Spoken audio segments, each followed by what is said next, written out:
Test 1, 2, 3.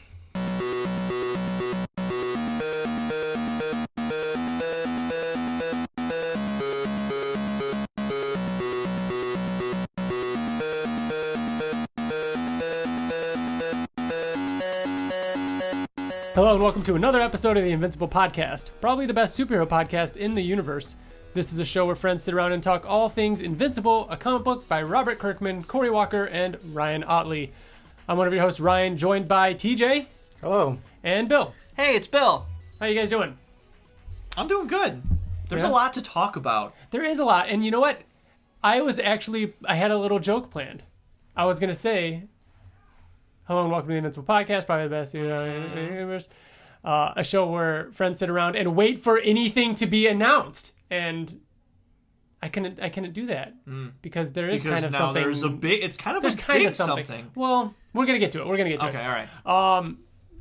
Yeah, we are the Invincible Podcast. If you want to email us, you can email us at theinvinciblepodcast@gmail.com. You can find us on Twitter, Facebook, YouTube. Find us on theinvinciblepodcast.com. We are also the guys that do the Oblivion Song podcast, which is a podcast all about another Kirkman book called Oblivion Song. And this is issue 12, isn't it? Coming up. Up. So like in a couple weeks? In a couple weeks, yeah. We have the end of a volume, right? I believe it comes out the 13th of February. Our new episode will be the 15th. This isn't the 11th issue, right? This is the 12th? This is the 12th. So this is also the 1 year? Mm-hmm. No, our 1 year was March. Is the 13th, because think how, Oh, yeah. It starts in January and ends in December. Gosh. I can't believe we've done that one for a year now. That's crazy. So it'll be a year in March. It feels like we just announced it. Yeah. I was just thinking about it today, because this is our 69th episode of this podcast. That's insane. We're 6 away from 75. But we were... Okay, so what's weird is that we were bi-weekly, so now we can't figure out the time. You know what I mean? Like, how long did we do bi-weekly for? 2.5 years. Wow, it's still a lot. No, 1.5 years. I don't know. That sounds right. It's probably 1.5 years. Either way. No, it was 2.5 years, wasn't it? 2.5. Absolutely. We're going on our 3rd year anniversary. Oh, really? Wow. It's crazy. Invincible has not been out for an entire year. Gone. It's been You're right. You're right. Yeah. It just happened. In fact, and we started. No, it's happening next month. And we started on issue 27 or 127. Yeah. Because think about it. So it's been 2.5 years. We came back at the beginning of after the break, after reboot. We're going on 3 years. Yeah, that's what we were saying. Going on 3 years in April. So we did 2.5 years of bi-weekly. Even more. I mean, we're bi-weekly. Yeah. Maybe. Yeah. Speaking of anniversaries, we're kind of easing into the news section here. Invincible did just pass its 16th anniversary, 16 years old. A lot of people were very active on Twitter. Yeah. Like, posted something that was like a million. Never got anything like that before. Yeah. But, people like celebrating the first ever issue that came out. Yeah. Cool. And then next month will be the 1 year since the final issue came out. So we're not going to do it on this episode, but I'm thinking maybe next episode kind of revisiting that final issue because it will have been a year. I really actually want to go back and listen to our Kirkman interview and see like the things we asked, the hints he gave as the future, and kind of look back on that too. But we also Didn't we? When did we interview Kirkman? Was it? I thought it was the last issue. Yeah, it was February of. It was like the first half of February last year. On our website, we put up. TJ wrote a nice little blog post all about some of his commissioned artwork. That was really good. Yeah, it was very interesting. There's a lot of history behind it. Some of your not even favorites. I shouldn't say that, but just a few. I don't know, select pieces to talk about. Yeah, I just started the first part with like classic characters. I put through an Invincible in there, obviously, an Adam Eve. Do you think they're going to be themed later on, or just kind of random? I collect a whole bunch of different characters, so it's going to have to get random eventually. Yeah. What's nice is that you have a story about each of the artists You know what I mean? It's not just like that was actually really nice. Like, it was cool to read. So if you're interested, go to www.theinvinciblepodcast.com and read it. And you can probably fall down the rabbit hole and just Google all of these artists and see what else you can find. I actually today just like commented on the post. I think I commented on my retweet though, so it might not be on the Invincible I'll find it Podcast Twitter, but with all the artists' Twitter handles, so you can go and follow them and check out all their art. I believe they're all on Instagram too. That's where I normally follow all of them. Oh, that's a good idea. Tagging them all in it. Yeah. So we'll hopefully see that more. A second part 2 for your commission. It's something that you plan on doing and just kind of. I like to do it every month. And yeah. So the next thing we're going to talk about in this news section is kind of a biggie. We do have our main topic, which is going to be kind of Invincible relationships. Then we're going to talk about the recap, this month, which is going to be Volume 6 of Invincible. What are you laughing about, Bill? I'm just you said it's a biggie, and I only think of one thing when. What do you think of? I think of Kiss Kiss Bang Bang. It was like, it's a fucking biggie. Do you remember that? Robert Downey Jr. He's talking to. No. Okay. Sorry. Well. So yeah, we're gonna talk about the article that came out about the voice casting for Invincible. First, we have to talk about the possibility that this isn't even true. Yes, thank you, Bill. All right. Okay. So we can't get excited about this because anybody can put anything on the internet and say, I have a source, and then all of a sudden everyone fucking believes it. I almost feel bad even bringing it up. I feel like if this had been official, it probably would have become the topic of the show. Yeah, would have done a little bit more about it. Kirkman would have maybe said something about it. I'm sure. But so far, it's just kind of, what is it? Unofficial. It's extremely unofficial, and it could very well just be a fan casting conversation. Yeah. So. And it kind of sucks. You know what I mean? This is kind of how it is with like video games or movies to an extent and everything like that, where you kind of I feel bad for Skybound. I feel bad for the people that work on this because like they kind of have their moment ruined where they get to announce it. So it does kind of suck. So you almost don't want to discuss it? So you almost don't want to discuss? But you know what? That's our job. If you're listening to a podcast about Invincible, I mean, you've already seen it. I mean, we might as well talk about it. We're grasping at straws anyways. And, yeah. So, earlier this week, on revengeofthefans.com, they put up a exclusive that they found out some of the voice cast for the Invincible animated series. One interesting thing is right in the beginning, he wasn't sure. He says something along the lines of, despite not knowing much about the property, I said yes to knowing the voice cast. And then after a false alarm created by a change in the show's production company, I found out the cast for the show. So there might have been an issue or something happened where the production company changed. Didn't he say something in there where he thought that it got scrapped? I didn't see that. Well, he just said that after a false alarm created by a change in the show's production company. So I don't know. That's interesting to think about, though. I thought I read somewhere in that article, or maybe something like about that article, that they thought that the show wasn't going to happen, was or scrapped something. after. Yeah, interesting. I wonder if a different company came in to help it or something. But either way, it's still. I mean, the guy still says it's Amazon. So regardless about who the, I would assume that's the distributor, not the production company. But so you want to go through it? Yeah, the kind of big name right off the top is that they're talking about is Steven Yeun. I don't think anybody can deny that if that's true, he's Mark. It has to be, right? Absolutely, Mark Grayson, right? Yes. Did you see this movie that he was in? Because after this got announced. Is that the one you're talking about? I don't think so. Okay. No. After this list leaked or came out or whatever, I started obviously like looking at everybody, like listening to their voices again just to kind of see if I could picture it. And I saw a trailer or a clip from a movie that Steven Yeun is in, and it's kind of about him being holed up in an office building where a virus outbreak happens, and he's trapped in there with everybody, and they're all going crazy and like killing each other. And there's a scene online, like you can watch the whole scene, and he's like screaming and getting really intense, and I'm like, oh shit, like, dude, he's got to be Mark, and he can pull it off real well. Okay, so if you look at his IMDb page, he's done way more voiceover work. He's Lil Kato. Lil Kato, yeah, Lil Kato from Final Space. He was in Troll Hunters, Voltron, which that show. Did you watch that? Yeah, with Riker. Not Really? all, like not all of it, but in passing. What but is it on? Is it a Netflix? Netflix, yeah. Yeah. I mean, who knows what it came out on first, but it's a DreamWorks property. Yeah. Now, and yeah, the newer season just came out, but he's. I mean, so it's.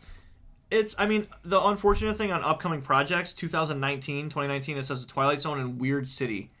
2018, Naysayer. And so there's nothing in there that doesn't say, like, unknown Well, kind yeah. of thing. I mean, it's because it's not announced. You know what I mean? Like, this is the first hearing of it. And also, like... Well, I'm just saying about how many things he has going on, you know what I mean? Yeah. In this article, like, it's implied that these are people who are going to be cast as these characters, right? Yeah. Which means people that are cast. Which means, like, do you think that they've already done their voice work? No. Because I looked it up, and typically voice work is done last. before any of the main animation. It's storyboarding. We talked about this. Yeah, it's storyboarding, then voice work. We have and then talked they about animate. this, but I've seen it where it's done after. There are times where they where actually do classes on how to match. Really? There are how to times match. where it's done, but I've read that it's a lot more expensive and more difficult because if things need to change and everything. But I don't know. Again, it could be, we don't know. But take that as you will on how far along the show is. I mean, it makes sense, too, because he's affiliated with Robert Kirkman. I mean, obviously, yeah, we bring up the fact that he was in Walking Dead. He was Glenn. I think it's awesome. I like him as Mark. I don't even know if it's even worth bringing up somebody else who he could be. I think it's got to be For him, voice right? actor? Yeah. I mean, I like, think, who I else? think that he's got a nice young-ish tone, and again, he's done a lot of voiceover work, so, yeah. you know. The next one that comes up is how about Kari Payton? Keeping with the Walking Dead theme. So he is the one what did he play? Kari Payton played Cyborg, the voice of Cyborg on Teen Titans. Teen Titans Go, and then he's King Ezekiel. Ezekiel, yeah. So did you make a list of who you think everybody is? It's in my head. I think he's Alan. Really? Yeah. I disagree, but I wouldn't be. I don't know. He's my one that I don't even really have one. I can't figure it because I think he's got to be Alan because I've listened to a lot of his a real stuff. Southern accent, and I know he doesn't always, and that's what's hard about this. I mean, Cyborg doesn't have a Southern accent. Yeah, he does. Not in the Teen Titans show. Oh yeah, Teen Titans. He definitely has that Southern accent. No, he doesn't. I think he's got so. like a very like, maybe tough guy. Hey, tough guy. Yeah, I don't know. I mean, maybe.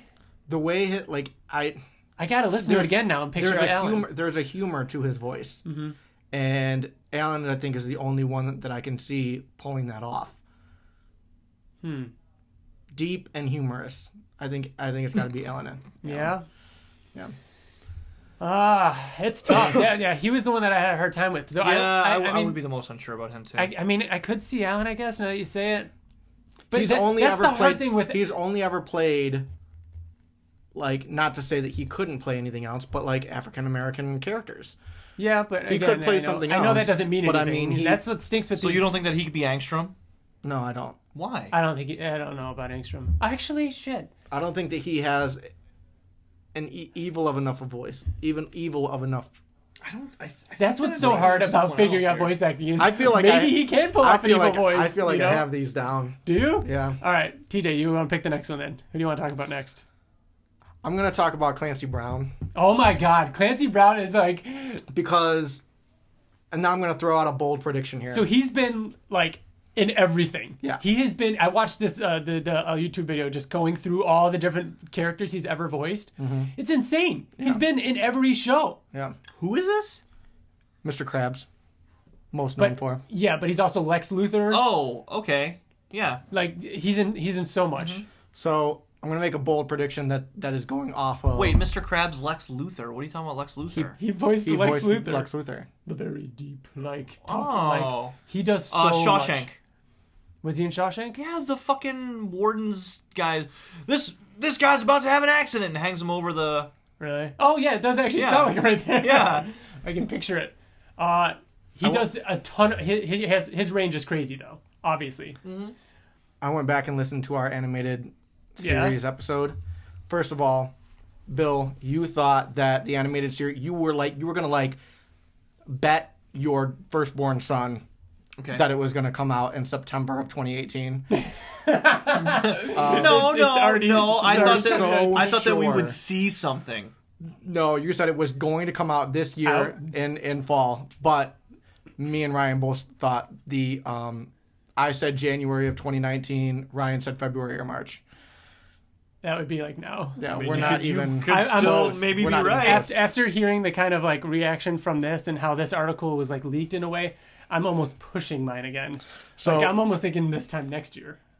I'm not even confident in this fall anymore. Yeah, I'm not either. Wow. Yeah. So when we talked, we said that the first season was going to end. We originally said that the first season was going to obviously end with Mark we didn't and know Nolan. it was 8 hours though. Yeah, we did.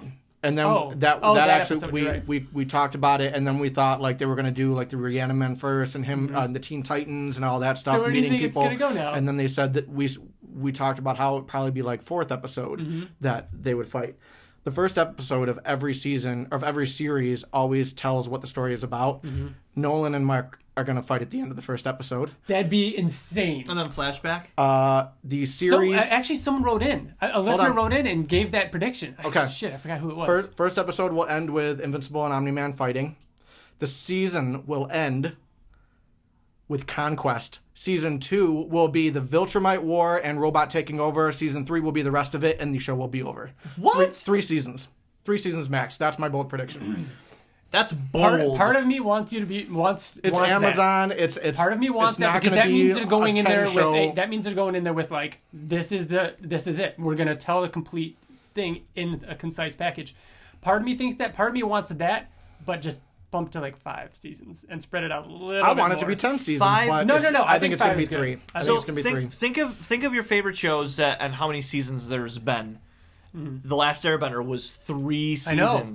So 3 seasons. That's what TJ's saying. Right, and those were only half-hour-long But episodes. there's twice as many. So, there's like that's 20 true. something That's true. actually. There's a ton. That's true. With that being said, I think Clancy Brown is Conquest.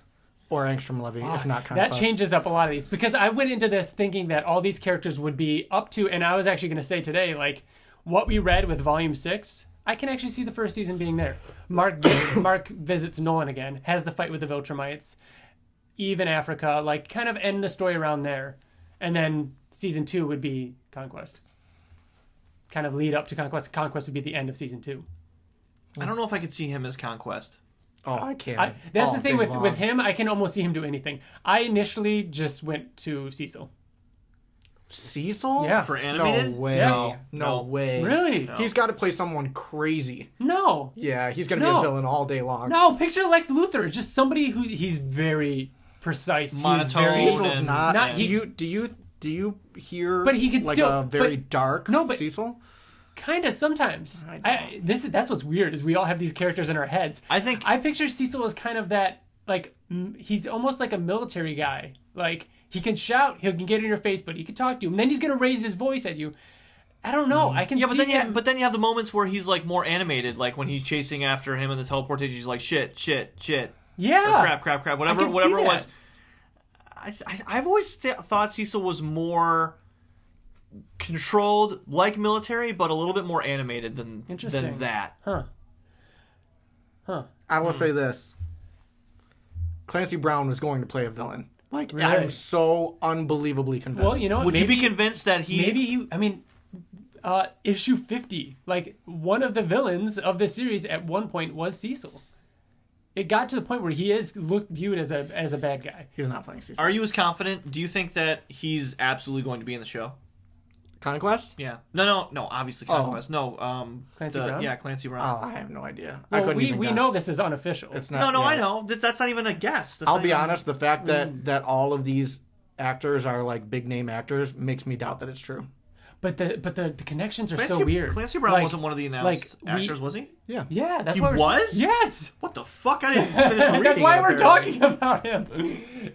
But yeah, like, I feel like because like the Walking Dead connections, there's a few other connections in Yeah. here. Like, it seems too perfect. It seems too perfect to be. But it not also true. seems very easy to fabricate. Yeah, but also like, who's wanting this content? Why is this person like? Why would somebody like that fake it? It's not like they're a comic book site like trying to get. I don't know. It just seemed weird. Like, it seems a little too random to not be true. Yeah. I don't know. Bill, you're still. I mean, I have the article right here. I'm pulling it up now. Do you want to go on to the next character or the next? There's actor? one that I'm. Let's talk about one of the. Let's talk about one of the women. That's the one that I am more sure of than anybody else on the list. I feel like I feel super confident with both women. Super confident. So say one of the actresses' names. Let's go with Zazie Beetz, which is awesome. Get by the way, if this is true, she's like the best part of Deadpool 2. Mm-hmm. She does have an awesome voice. Zazie. You think she'd be Adam? It's got to be Adam Eve. Yeah. It's got to be Eve. It's Eve. such a good voice for her. Like, oh. That's not the one I'm 100% sure of, though. So I listened to an interview with Bill. Do you have anything else to say about Zazie Beetz? No, I agree. Okay, I listened to an interview with Gillian Jacobs, and it's a very cute, very young. Yeah, she's Monster Girl. No. Oh, dude, she's Monster Girl. No. Let me take that back. Let me take it back. She's the one I sure would of. 100% be on board with her as Monster Girl, but in my head I was just like, it's Amber. She could totally pull off Amber too. They're both the same kind of voice though, so I could see either one honestly. Yeah, I just feel like her voice. I could see her as a teenager, and I can see her as a little girl in the same exact voice. Yeah. So I feel like it's got to be her. Yeah. Who is Jason Mantzoukas? Jason Mantzoukas. So here's an interesting one. A year ago, well, no, it was right after Invincible ended. So a little over a year ago, Robert Kirkman did a. Hold up. Hold up. He was in The Good Place. Yes, he is. He still is. He's Are in, you caught up on Good Place? He's in the League. Then maybe he's not. He's most famous for the League. Yeah. So hold up. A little over a year ago, after Invincible ended, and right when Oblivion song was coming out, Robert Kirkman did a talk live, like a live chat with Jason Mantzoukas in LA, where they just invite people like, hey, come watch these two guys talk and ask questions and whatever. I listened to it today at work while I was bottling at the winery. And I will say I knew him from the League, and then I knew him from Good Place. Those are pretty much the only two things that I really knew him from, and he really annoyed me. I don't like that character that much at all. It's that kind of thing. So after this was announced, which by the way, I remember thinking, wow, it's crazy that they're friends. And I want to say on another podcast, Kirkman talked about being friends with him. They've known each other for a while, for at least a few years. And I always thought, like, I wonder if he's going to get him into one of his things because they're friends. And so after this was announced, I went, and one of the first videos I found on YouTube was like a Vogue interview with him. And right off the bat, he's like, hey, or it was somebody, like they asked him a question. It's him answering it. And it was like, what do like people see you as, or like, why do you, what kind of roles and stuff like that or whatever. And he's like, people always like come up to me and think I'm going to be like crazy and like I'm going to kick them in their balls or something like, and he's like, I'm normal. It's just, those are kind of the roles I do. And it was like really kind of eye-opening / jarring to see him talk like not like that. And then listening to the interview with him and Kirkman, he's been reading Invincible since issue 1. He's a huge fan of the series. He's a big comic book nerd. He talks normal. He still has that voice a little bit, but he's not annoying. Like, I was totally cool with it. So who do you think? I think there's a chance. Rex? My first instinct was Rex. Yeah. I think the personality is Rex, but the voice is not Rex. Which is why I think there's a chance he could be Alan. He could what? He could fucking be Alan. It's kind of raspy. He could be funny, but it could get dark and like he could get like deep too.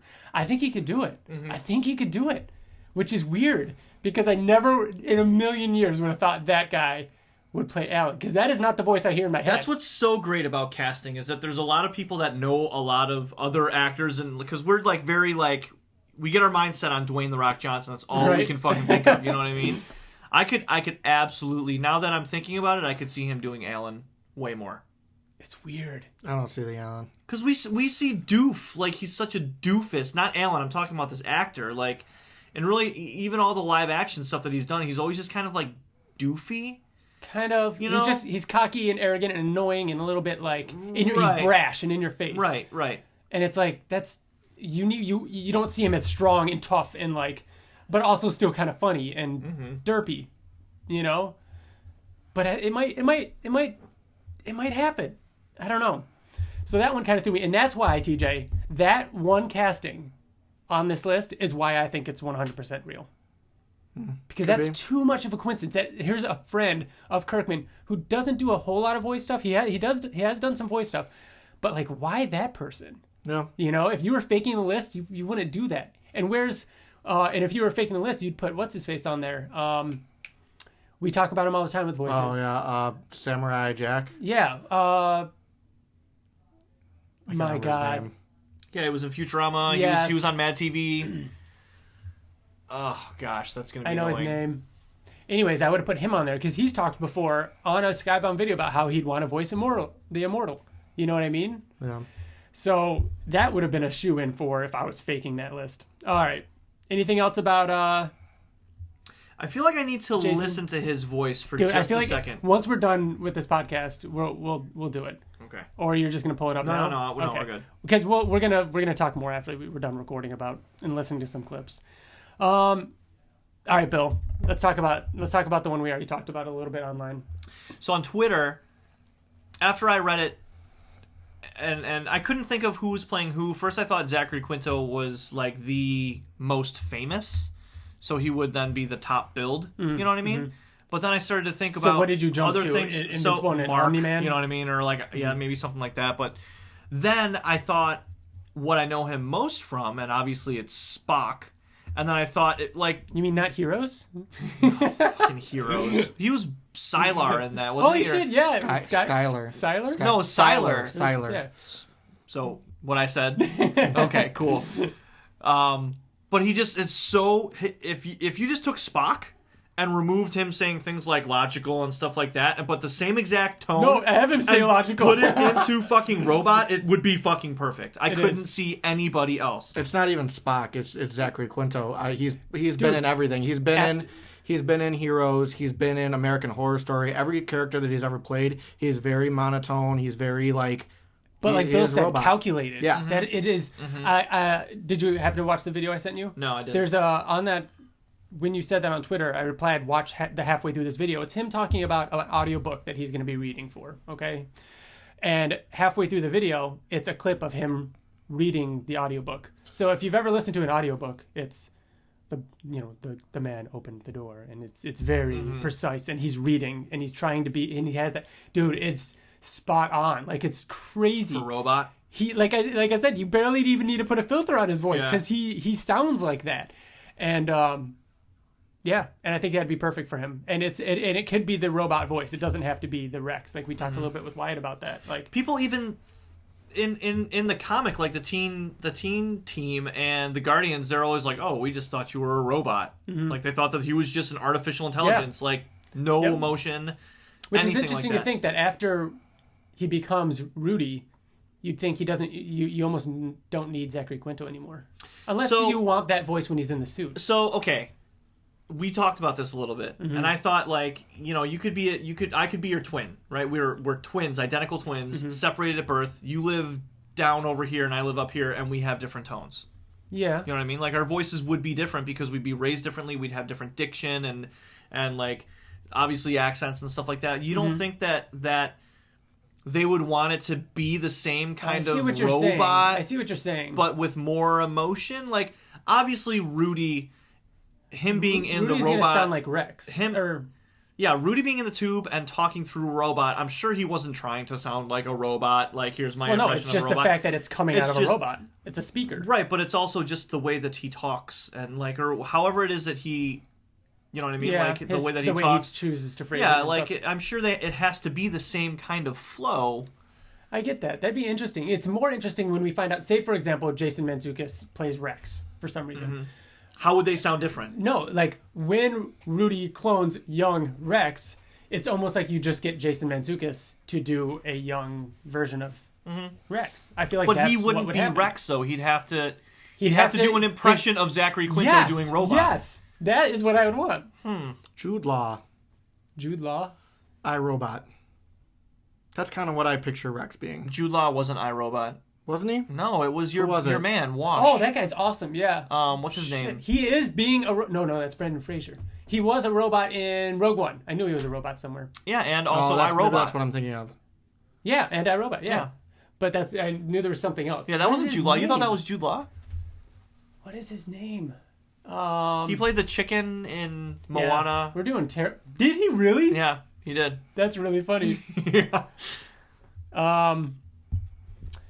So That's going to make a lot of people mad that we don't know his name. No, I know. Because he's done... Still can't think of Phil Lamar's name. Phil Lamar. Phil Lamar. Alan Tudyk. Alan Tudyk. So yeah, Zachary Quinto is Robot. That It's might fucking... be the most brilliant casting out of all of these. Mm-hmm. Even though obviously Steven Yeun is awesome. But yeah, that one's just real good.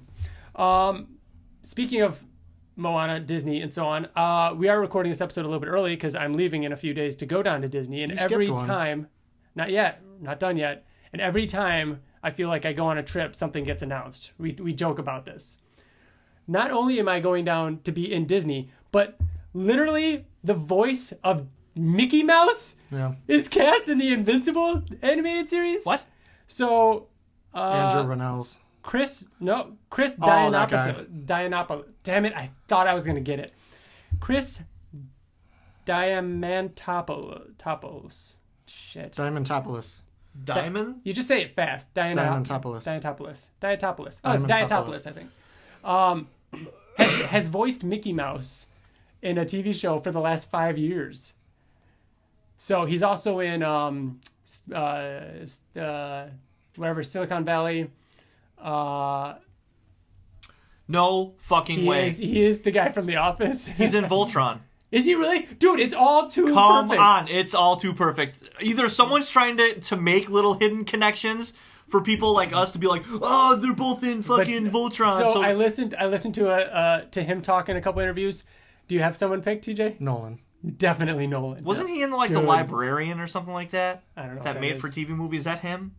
Maybe. But yeah, I think he'd play a great Nolan. I mean, that one's pretty easy. I don't know if there's anything else to say to that.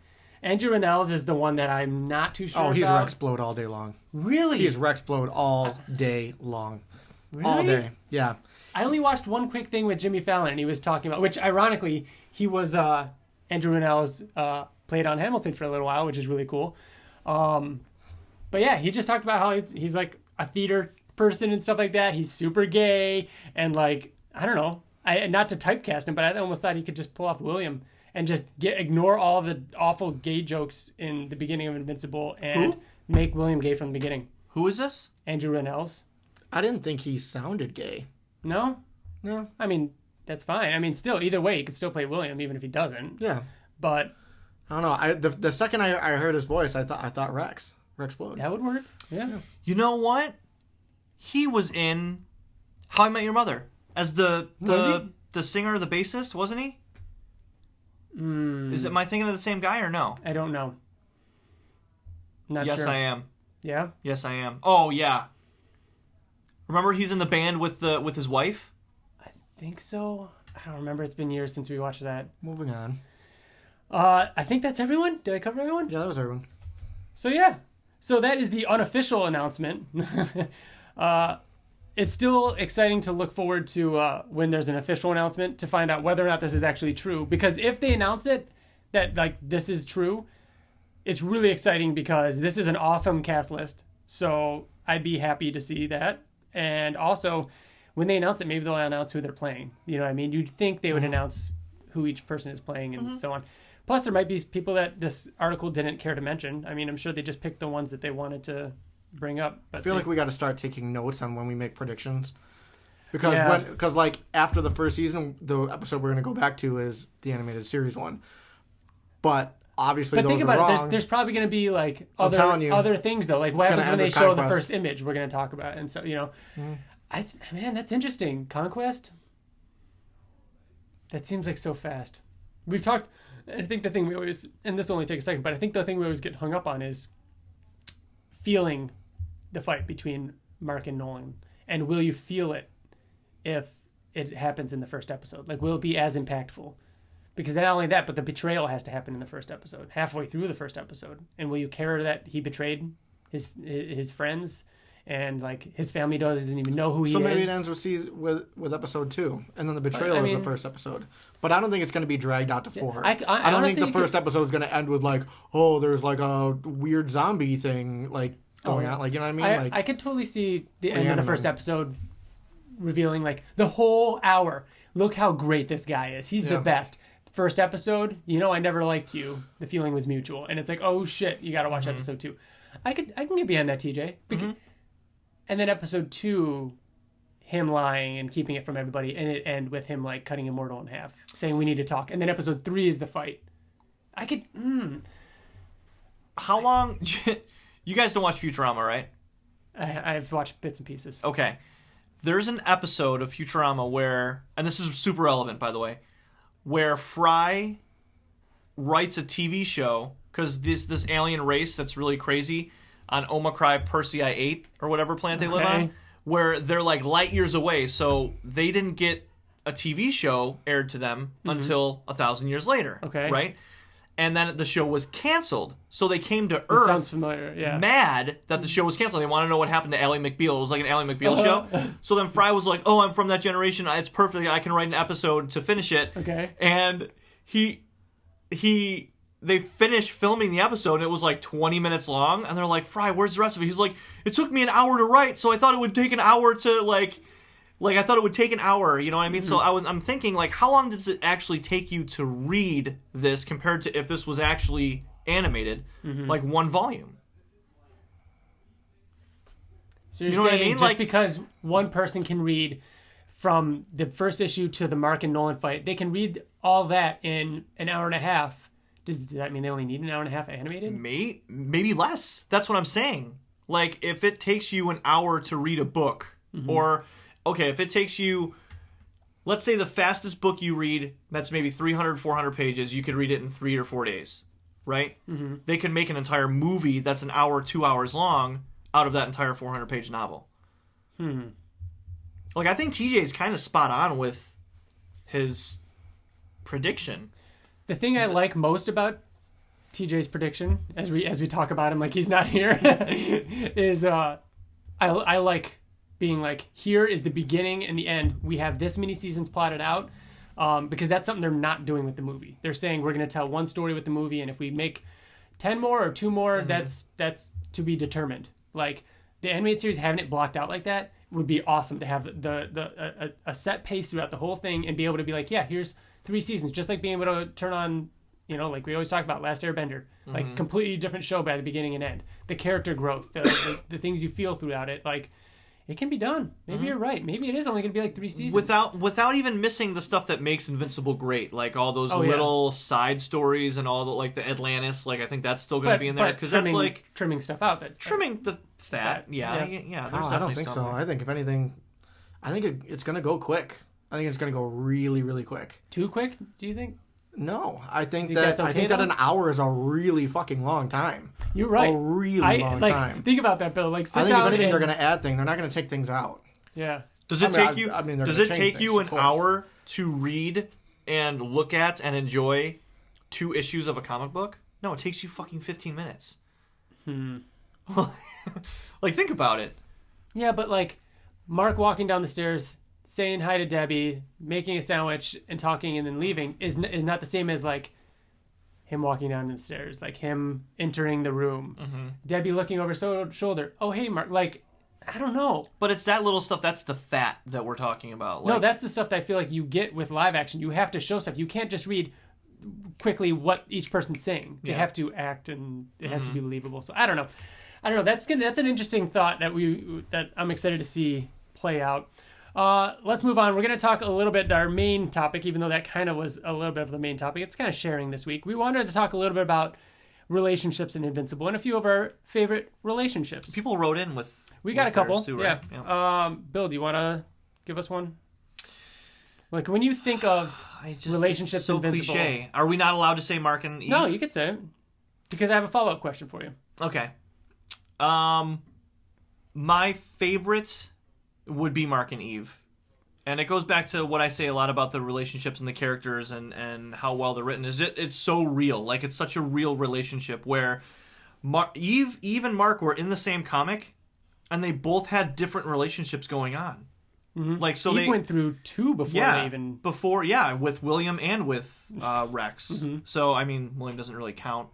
It kind of does. But, I mean, and Mark and Amber, they really had a good relationship, too. Like, at the best of Mark and Amber, it was really fucking good and really believable. Like, he why... was really happy, and you can feel that in the... Right, in reading this. And seeing them as high school sweethearts... and evolve into fucking adults that have a daughter and they have... You're just telling your own story right now. Yeah, I know, but again, so I lived a real life scenario. Obviously, I didn't have superpowers and all this other stuff. But you married your high school sweetheart. You have went children. Through all, like Eve. And here's another thing: Eve is still Eve, and Mark is still Mark. But them as adults and parents, like, it's so believable seeing them. They weren't high school sweethearts, though. They didn't get together until way after graduation. But the young. Yeah. You mean Bill not way or you after, mean Mark? I'm talking not way after even graduation. Oh yeah, I know. Yeah, but they young. knew each other in high school. But I mean young. Like they met each other young and started dating young and then grew up. And Eve was definitely eyeing up. I guess that was college. Well, was it college?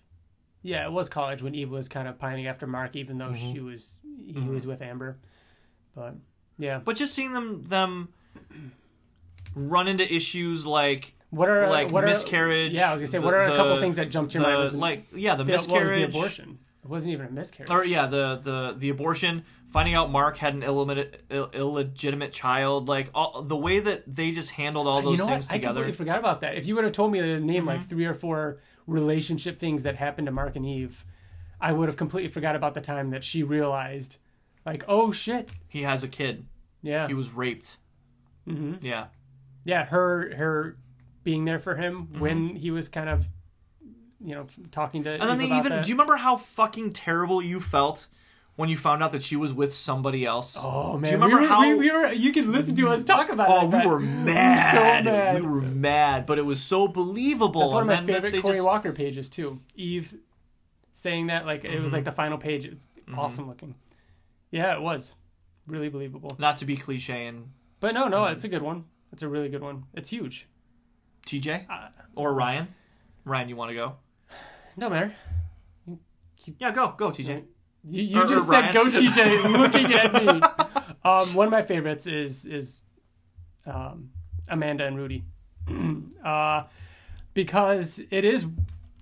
I mean, for one, it's one of the longest going relationships that we follow throughout this series. We find out from the very beginning, and we get a little bit of tease of it. Well, no, it's not even in this volume that we're covering today, but soon we get the tease of like phase 1 and phase 2, which was just Rudy kind of like Rudy as robot was watching Amanda flirt with other guys, and like he liked her, and so he chose a body that he knew that she liked. And then we had so much from them, like kind of like you were saying with Mark and Eve. Like we got high school them, and then kids, and then being parents, and so on. What's funny about that too is that she hated Rexplode as a person. Yeah. But made comments about his body. Yeah. Exactly, which is smart, But we got to see them. Remember them going on dates to the movie theater, they go to like movies, into a rated R movie and stuff. Yeah. Him helping her fight, him trying to help her reverse her body, like reverse the aging, them being able to age together, and then obviously the huge time jump. You know what I mean? Like they both go into the Flaxon dimension, and I know it's not our favorite era of this comic, our favorite arc in this series. But it is a really crazy story of them being on their own, stranded in that other dimension to survive. Robot Rudy, whatever, slowly becoming a tyrant, and her rebelling against him, falling in love with someone else. You basically find out that she's bisexual and kind of transgender, and she can have sex as a male. She's a dude and a girl, yeah. And then also has a illegitimate kid. Oh yeah. A lot of that going on around. And then the penis or the kid? No, the illegitimate. I know. I said penis. Like, right penis. Yeah, lots of that. But yeah, and then obviously like them coming back, it being the revelation that it had been thousands of years or hundreds of years, and and Rex dealing with that, and like he lost her. He screwed it up, and he couldn't change, and he became a villain in this series from that relationship with Amanda. And then even till the end, like everything with him kissing her and throwing her out the airlock, to him at the very end in the last issue as a brain in a tube, back where he started, when he talking to her, wanting her, and telling her, I'm lonely. You know what I mean? Like, that's fucked up and like really intense. Do you think that Amanda would, like, do you think that Robot is her type? Like, if you think about it, would you be able to date and be with somebody like Robot? Where right now I'm having a conversation with you, but I'm also doing a bajillion other things over here. And I don't know, I just always thought Amanda was kind of like a loose cannon. Yeah. And would rather be like somebody they obviously didn't work out, and she did. They were together for a long time. And she did give him a hard time about that, I want to say, in a couple of scenes. I'm sure there was, like, her... Didn't she say something about his compassion, like, or love, like, do you even know what love is? Something like that? Yeah. So, yeah, that's one that I always think of, and... That's one of my favorites, too. It's good. TJ, what do you got? Well, I was just going to do Rexplode and Eve, because I like talking about Rexplode. That's a good one. I like that one a lot. I think what I'll do instead is just talk about the whole sex square as it is. Like, So it starts with Adam, Eve, and Rexplode, who they meet, you know, when they're younger and they're first, like, kind of figuring out their powers and everything. And, you know, Rex is working for the government and going on missions and stuff. They meet, and at first Eve is like kind of scared of Rexplode because he's not fully in control of his powers, and he like blows a guy's head off and like blows up a building and things like. But eventually they come together pretty quickly. Actually, they liked each other from the start, and they just started dating. And then we get that was all Invincible Presents, which was a prequel to Invincible. But when Invincible first starts out, they're dating, they're together. You could tell that Mark likes Eve, but you know Rex is with Eve, taking up her time. So Mark starts dating Amber. Amber and him are together for a while, and Amber is a whole nother character, much bigger character. That would be another pick of mine. Would be the Amber Africa moment with that love triangle, kind of between those three, and the whole conversation of Amber not being the kind of person to look up, and you can't be with that person for long, and then that actually coming to fruition. But I'll go ahead. Right. But yeah, so Rex is with Eve, but then Eve catches Rex cheating on her with in the same way. No, Duplicate. that was the first one. With Duplicate. Yeah. Rex cheats on Eve with Duplicate. Eve catches him, and they break up. But by that time, Mark is now with Amber. And now that Mark is with Amber, Eve is starting to realize that she has feelings for Mark as well. Do you think she felt... Do you think... And I know we just read it. Did she have feelings for Mark when she started dating William? Yes. 1,000%. Why did she date William? Because he was close to Mark. He's close to Mark, and maybe she saw something, because he is kind of like Rex. He's kind of a jerk. He's just a fun guy, and he was there. You know what I mean? Yeah. He was kind of there. Were they friends before? No, because remember they found out about each other, and they accidentally told each other that they knew. Like, that Mark had they powers. knew that, yeah. So yeah, and then Mark and Amber were together, and they had kind of a rocky relationship where she wasn't really on board with him being a superhero because it took a lot of his time away, obviously, and you know they couldn't spend time together, which is kind of at the end of this trade. Yeah. So yeah. And then you just listed like 8 relationships. Well, no, it's that whole. It was the 4. It was the Rexplode. But then you've got Eve, Mark, and Amber. But then you've got Duplicate and Immortal cheating on Rex the same way that Rex cheated on Eve in this one. Right. So, freaking Duplicate. Yeah, there's a lot of relationships. She's something. We could talk a lot about Immortal Nolan and Debbie. Duplicate. Like I'm sure a lot of people. Immortal and Duplicate. You're right. They go Immortal on for and a while. Duplicate have an awesome relationship. Mm-hmm. Yeah, Nolan and Debbie is a huge one. Huge. I mean, everything from him finding her when he first comes to Earth, having Mark, him betraying them, basically saying that she means nothing to me, flying away, Having an illegitimate child, having another child, saying that I think I miss my wife. Lots of that. Mm-hmm. Lots of him and Alan and Talia. That's what I thought you were gonna pick. Really? Why would you think I was going to pick I don't that? know, because you're a little off the wall. You know what I mean? And you like to. And theirs is a. I don't like Talia though. She's kind of like very high maintenance. And I think she just irritates Alan more than like she's there to support him. She's kind of written as a as kind of there to, I don't know. Yeah, especially early on. It's definitely that. Yeah. Battle Beast and Thresha. Battle Beast and Thresh is a good one. How about, I got one for you. How about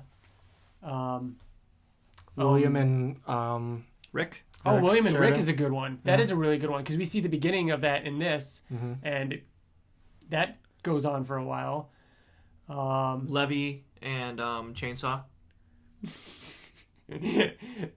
I like how you just called him Levy. Why? Because I don't know his We first don't know name. his first name. Yeah. Angstrom Levy's son Angstrom. and the little fox. No, what's his name? Wolfman and his wife. Oh, Her name's Amanda, right? No, it's not Amanda. oh my God. Gary. Gary. Yeah. Oh. Gary and his wife. That's rough. Wow. Now I put the tweet out there asking, and I might have been a little too vague because we got some relationships that aren't necessarily romantic relationships in our replies. Like Wyatt, a friend of ours, said Mark's relationship with his dad, which is obviously a huge relationship.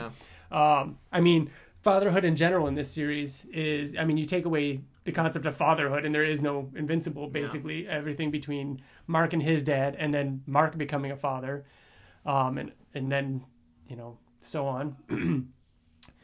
So yeah, then Wyatt continues, Mark's relationships with Tara and Marky are the ones that always hit me the hardest. I became a dad in real life right around the same time as Mark did. So all of the fears and joys and his experiences through those relationships always hit close to home. And then Digital Pizza says there's a lot of great relationship moments, but the one that always comes to mind is when Eve finds out that Mark has broken up with Amber and just straight up asks him if they're dating. I just love the moment because we know that they like each other at this point. And she's not having any of the will they, won't they trope, which is good because these two belong together. That kind of goes off of what you were saying, TJ, that whole time frame when finally when Mark is not with Amber, Eve's just like, all right, so let's get this out of the way. We're dating, right? And then Meryl Medina says, the one that sticks out the most was Robot's betrayal, where he wiped out a ton of heroes and sent out the Black Armor robots. I know Robot never seemed like he could be bad, but I never thought he'd go this far. Then and then to have him rescue Mark from Thrag, which is I guess that kind of place. So yeah, that's what I think of when I think of Invincible relationships. Shall we move on to our reread? Yeah.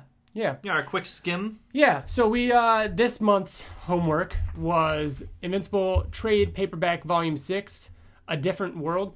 Have you heard of that show? A Different World? A Different World. A Different World, isn't that what you talking about, Liz? No, that's Different Strokes. Different Strokes. Is that Different Strokes? I don't know. It's yeah, I don't know. I've never heard of A Different World. I'm assuming it's still a show because all of these are named after shows for a while until they get to things like Invincible War. So this was issues 25 to 30. Issue 25. Issue 25 has one of my favorite pages of Rexplode. I love this Rexplode while he's fighting Octoboss. Him ripping off his mask. Him ripping off his mask, the way the mask looks. gets shredded, his long hair. Because like later in the series, he's got a buzz head for a little while, and I just think he looks awesome. Like he just gets so destroyed by Octoboss, and this is our first introduction of Octoboss and the Squid Men. It is? Yeah, I don't think we've seen Octoboss before. Do you think so, TJ? Maybe not. No, I don't think so. This is also when Robot checks out Amanda checking out Rex. Kind of a Rex heavy issue because this is that's when Rex finds out that Duplicate was cheating on him. Yeah. Now, why don't I remember Amanda being in what is that? Black Samson's suit. Yeah, I think it was towards the end of last volume that Robot said you should just wear that. It's just I don't. Because her aging. Remember, her aging has slowed, or it's to the point where she's getting too young. And so Robot said you should just wear the suit. That's right. And if you need to, you can always just break out of it and turn into your monster form. But she's getting too young, so they're trying to restrict the amount of time that she's doing that while Robot works on something. I wouldn't want to work in the... What is it? Is this the team? Team, or is this the Guardians? He's in Utah. The Guardians now. There's a lot of sex happening here. There is, just everywhere. If you know that this is a public place where all the heroes can go, why would you choose here to have sex? Just seems kind of weird. I mean, maybe that's just where they all live. I mean, I'm assuming that's where Duplicate and Immortal live. They don't have houses. They just go there and then they go off on the mission. So really, it's kind of like, I don't know. It's like Real World, right? It's just the house they all like Big Brother or something like that. I don't remember reading this for the first time, whether or not I knew. But do you remember whether or not you knew what was happening when Rex falls to his knees like that? No, we didn't. Yeah, know. We did. I don't think we knew. I don't know. Because it's identical to what happened to Eve, so you knew that he was getting cheated on by. I'd like to think I knew, but I can't say whether or not I did. Yeah. I can't remember that far back at all. We did miss something. We did already talk about it when we were talking about relationships, but this scene with Rex Blode and Amanda, and they're talking, and she talks about how, she basically says she don't like him, but what did she say? He's looking for Duplicate. And then he's walking away, and she says, "Wish I had time to follow you," while she's checking out his ass. And then Robot looks in the distance, all creepy, and you don't know why. Yeah, man, I love that early Robot. The fact that it looks like a skull. We get Mark and William trying to find Rick Sheridan. Principal Winslow is now the dean. Mark's at home. Introduction of Science Dog. This was awesome. I love this scene. Wouldn't it be cool if you find out, or if they actually did what they did in Batman Hush, where it actually was Jason Todd that switched places with Clayface? Remember that? Isn't that what happened in that, TJ? It happened the reveal happened in Under the Red Hood. I get that, but what are you saying in this case? That maybe it actually is Science Dog, and then they switched with. They switched places, but because we know that Science Dog was real. I see what you're saying. No, but he wasn't.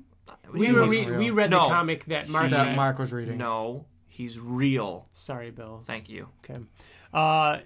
Briefly, we do get Robot taking a skin sample from Rex, but Mark does fight Science Dog. He's freaking out. I love how he freaks out on him. Like, Science Dog is trying to talk to him. He's like, no. Who are you? What are you doing here? And he's like, it's me. It's Science Dog. He's like, no. He just keeps like, no, that's not true. You are a cartoon. I just loved that whole interaction. And then Science Dog's like, this is not how it was supposed to go. But yeah, we get introduced to this alien race, which in the back of this volume, Robert Kirkman calls out the fact that he's like, yeah, I never did name that planet or that race. I kind of suck. Which he does later on, though, right? Because we learn later on in the series, Thraxia. Yeah, it's never said in this. So, yeah. So they're talking, and Science Dog, or the person portraying Science Dog, tells him that that his planet is in trouble. There's a threat on his planet that he needs Mark to help him with, and that they're a race of people that can basically see planets and planets away, and they've been watching him, and they need his help. Mark says that. Mark's like, all right, sure. So Mark's gonna go. Cecil's listening in. He's pissed that Mark is saying that he'll go. Mark says goodbye to his mom, says goodbye to Amber. Amber's like, wait, so this is just how it goes? You just say you're going to space and you don't know when you'll be back, and that's the deal? And he's like, yep, that's the deal. Sorry. Cecil is really mad that Mark is doing this without telling him. But he goes off anyways. Mark gets to the planet. They open the door, and boom, there's Nolan. Hello, son. It's been a while. You're looking well. This is issue 25. This is the first big one. the first like monumental milestone, I should say. And in the back of this issue was also the Science Dog backup. This is also around the time that Ottley's now officially Ottley. Oh yeah, in my opinion, like the last volume was pretty close, like towards the end there, but this is straight up, like this is what I think of when I think of Invincible. He and like Ryan Ottley. really found his own. Yeah, and it's like it looks like he's really comfortable, if that makes sense. You know, it doesn't look like he's trying to be Cory Walker or trying to copy Cory Walker or anything. Like, not that he was before, but you know, we've talked before about how he tried to make the transition, you know, in the art style. God, that Nolan does look really good on the end. Couple of my favorite things happen in this one issue. In issue 26? In issue 26. Go for it. So there's obviously there's the 2 pages. There's them clenching their fists. That's that you can see this happening. Like you can see this happening in an animated thing. It's like so well choreographed, where they're just kind of like, "Are you? It's like face, hand, fight face, you? hand, Are we face. gonna fight?" And then Mark just caves, and you can tell that they miss each other so much. So love that. And then we'll skip over some stuff. There's the robot. Finally, robot kneeling down. Yep. Oh wait, no, we did see it last time, but we didn't know what. And now we get some talking. And you see Rudy though too. Yeah. Did you see Rudy before? Yeah, In the I think he tank? said finally we can begin or something like Right. that. And so now we find out that, you know, he's basically saying, I've been a freak in this tank, they'll accept me, blah blah blah, and that's it. Like you see that robot gives him the sample though. So sorry. Go. Then I love when you find out what happened. Like, so when Nolan left, like what happened? And he flew away from Earth, found this planet, found that were they in turmoil or something, right? Mm-hmm. Well, I mean, they were just kind of in need of leadership, I guess. I mean, because the leaders kept dying quickly, and that's just kind of how they are. Yeah, they cycle through leaders at a very rapid pace. So my other favorite thing that happens in this is when Mark punches him in the back of the head. Like, he's listening to the story, he's like, okay, I see, and then punches him in the back of the head just to make sure that he wasn't another skin suit. Yeah, another skin suit or clone. But the look on Nolan's face when he turns around, he's like, what? Like, what the hell was that all about? It's so funny. I remember reading this for the first time and thinking it was so fucking hilarious. Because right away Mark's like, okay, calm down, stop. Like, yeah. You know what? Like, it is kind of crazy to me that we see the Thraxons later on when they never transform into use anybody. this again. They never use that technology again in this series, for better or worse. You know what I mean? So we know. So Oliver's alive. You could speculate. Oliver's still alive. There you go. That he wasn't the one that got ripped in half. No, that is interesting though. Space Racer. That's what happened to Space Racer. Mm-hmm. You always wondered. So yeah, this is also when Mark finds out that Nolan, not had an affair, just kind of moved on with Andressa, and had a kid. So this issue ends with Nolan introducing Mark to his little brother. So how much time has passed between him leaving Earth? They say and They do. Was it 9 months? I it think had it was been 6 months. I think they It was referenced half a year. 6 or 9. Like it is something around there. Maybe is it only that long? It was less than. It was 9 or less. I thought it was longer than that. I thought it was like a year. Because when did he leave? Think about it in school time. So Mark is a freshman in college here, isn't he? Yes, he Still is in okay. college, so then yeah. it would only be a year less yeah. than. Oh yeah, yeah. I Less don't than think a he's year, 'cause, graduated, or I don't think it's been a year since he's gone to college. I think they said right around. Yeah, I don't know. So next up's what, issue 27? Let's see. Omnipotus, such a cool looking villain. I love the style, the design on this guy. And who is he supposed to look like? Someone think from he's an old cartoon, like He-Man or something like that. Oh, I see how you're drawing that comparison, but in the back there's sketches of them trying to figure out how to do the design of this guy. So I don't think he's modeled after anybody. Okay. I always took it as kind of like a Galactus. 2 months, by the way. Was it only 2 months? Yeah, later on, I was gone, No, Mark was was gone for these 2 months. last 2 months. Is that Mark what you was were gone asking? 2 months. You're Mark asking was, how no, long? no. How long was Nolan gone from Earth? Oh, Nolan. Yeah. Oh, okay. I want to say it was around 9.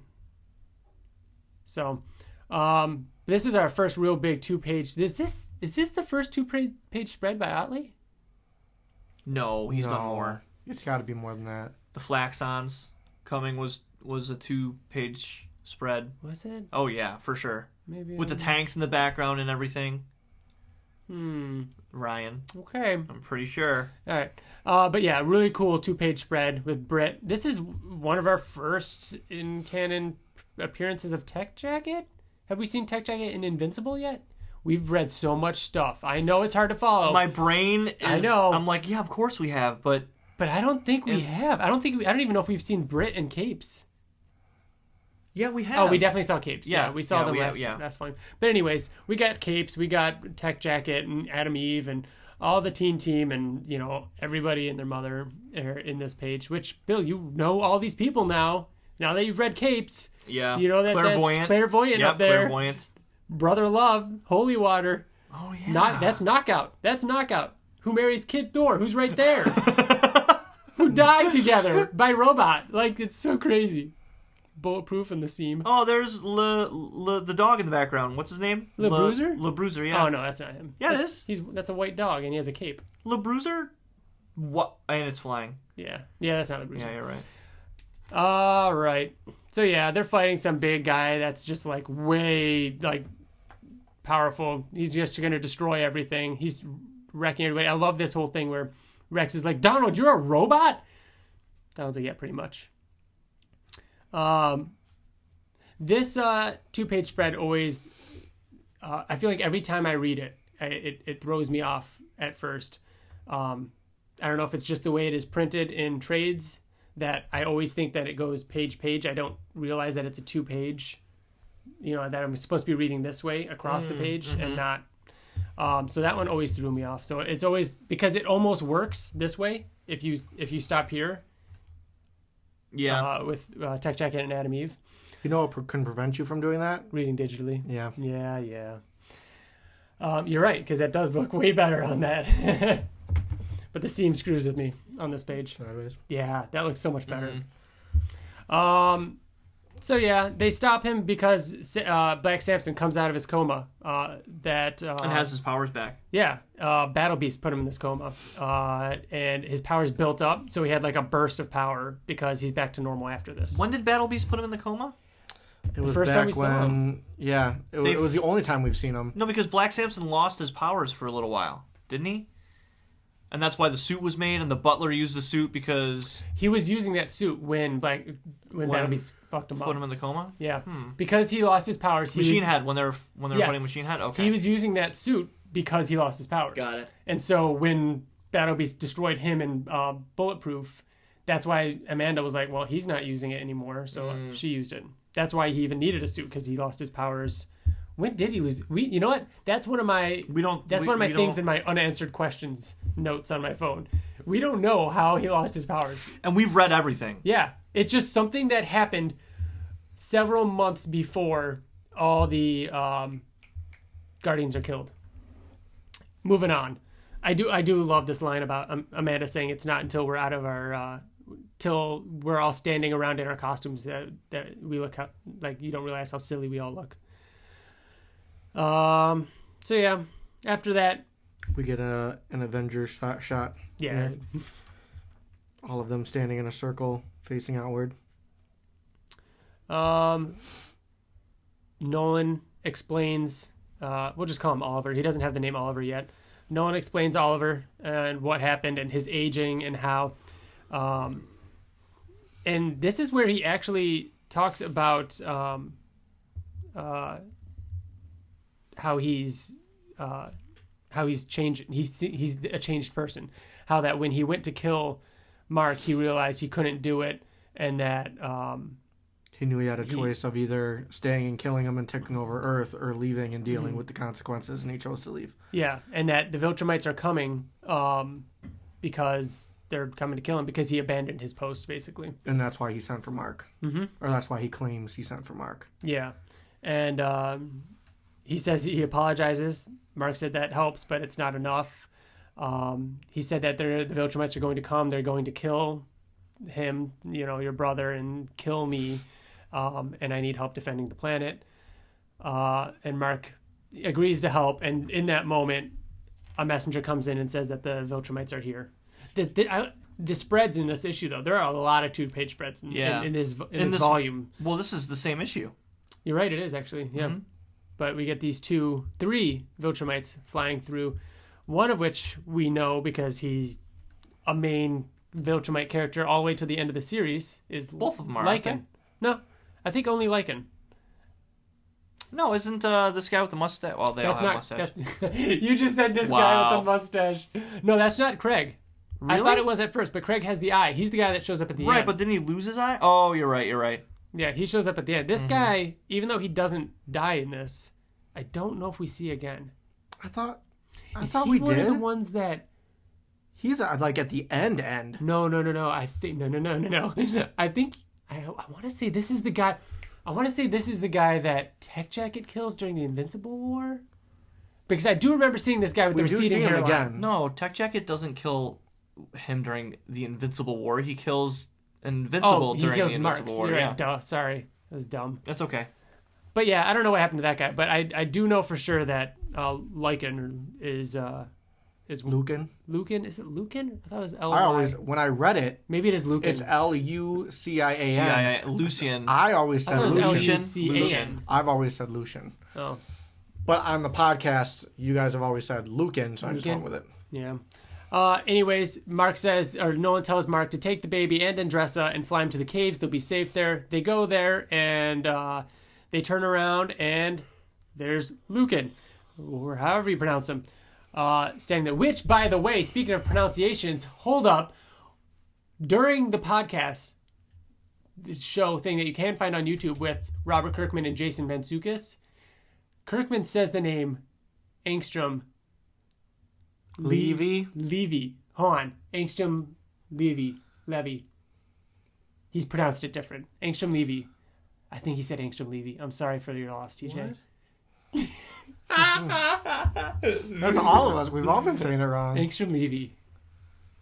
It's weird. That's like I want to think that he just mispronounced. That's like saying Ra's al Ghul your entire life and then hearing the animated series call him Raish. Oh, Raish al Ghul.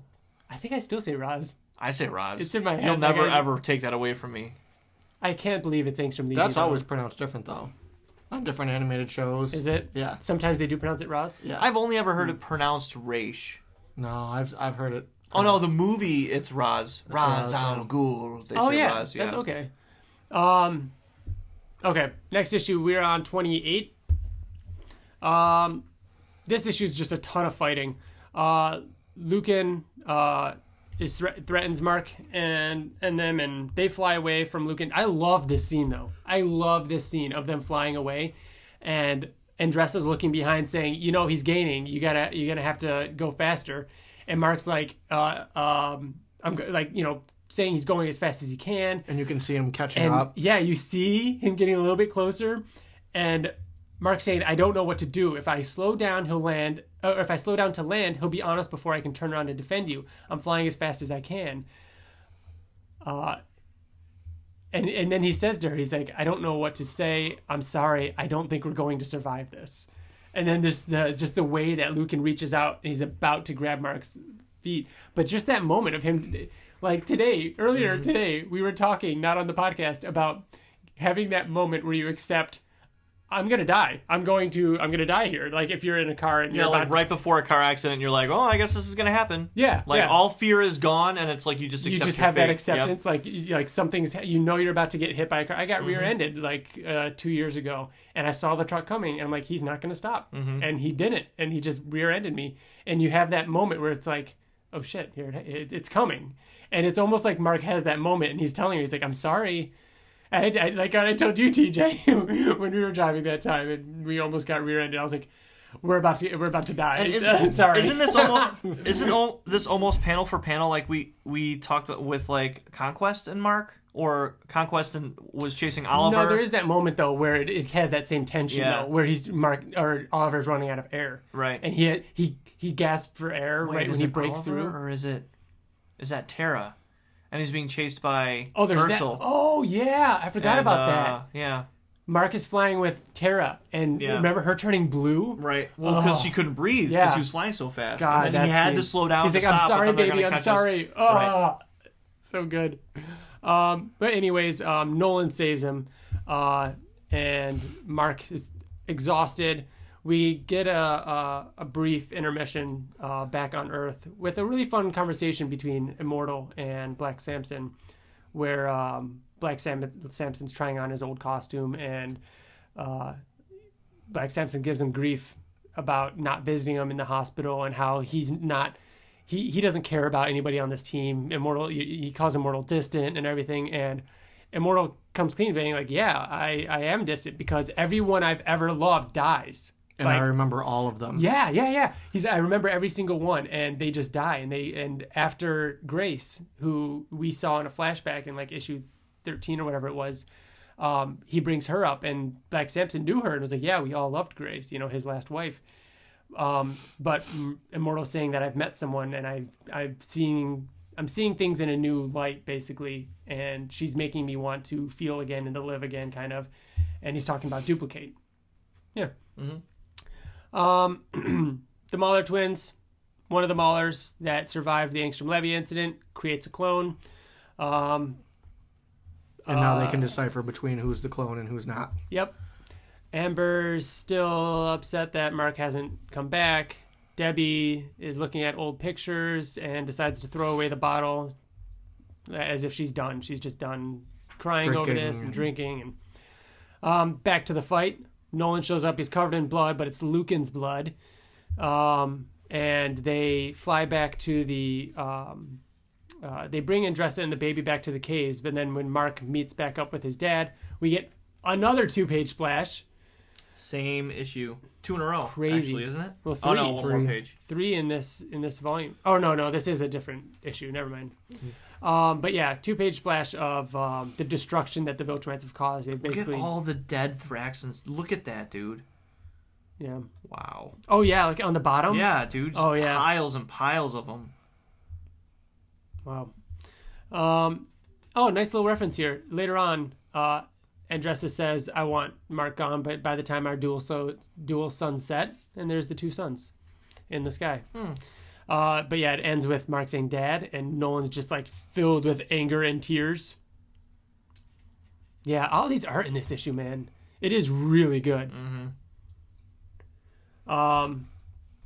Probably should be coloring, shouting out the colorist too. Bill Crabtree did this one too, which he has. It's been the same colors too. It's just really good. Cliff Rathburn. I wonder, this isn't the beginning of Cliff Rathburn, is it? I don't know if he did previous issues. This might be Cliff Rathburn. Maybe that's why it's standing out so much. Maybe, because it does have bolder lines. Like TJ, can you grab trade paperback 3? It's going to be to your right much more. Keep going, right around there. Trade 3. Would it say on the side?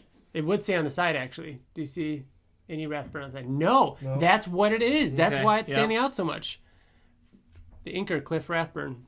Yeah, that's what it is. Cool. We figured it out. Okay. Otley's still awesome, though.